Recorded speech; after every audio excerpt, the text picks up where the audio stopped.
All right, so this is a Paul from FBI TV. So in my last video, I talked about choking emergencies in children, but I didn't categorize between the infant and the toddler.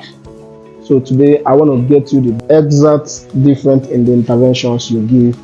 So parents, please come close. Let's clear you on it. When you talk about 0 to 12 months of age, that is infant stage, what you do after you must have done with the first 5 back slap with your knee in between the shoulders.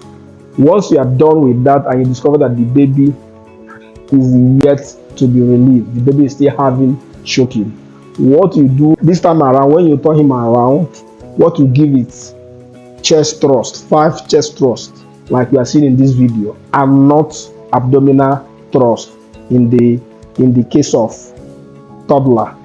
So I want us to be clear. Take note why we keep saying that it is your sole responsibility as a parent, as a guardian, and as a teacher to rescue that child. Is that you take just few minutes for a choking child to go unresponsive. You know what it means going unresponsive. So that means that you don't have time to start calling the ambulance. You don't even have time to start looking for a vehicle that will take you to hospital. If the baby is still choking, at that point you can commence what we call CPR in infants. As for the toddler, that's exactly what we did in our last video. So if you have not watched that video, please go and watch that video. That video is basically for children in the 12 months and above. So that's clear. So let's talk about proper CPR in a situation where these children have not recovered. So at this point, you have done all you could and the baby is not showing any form of improvement. You need to start CPR as fast as possible.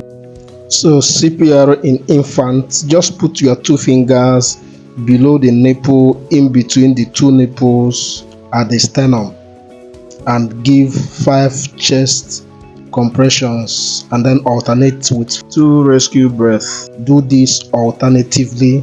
We hope that in a minute that you should be able to complete a cycle of 100 to 120 chest compressions and 30 rescue breaths. Take note that children between the ages of 3 to 5 years are highly predisposed to choking.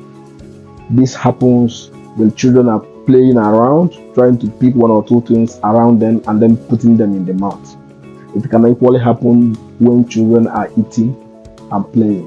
So if this is beneficial to you, why don't you comment and like, follow my page if you have not been following, and then share it so that several other people will see it.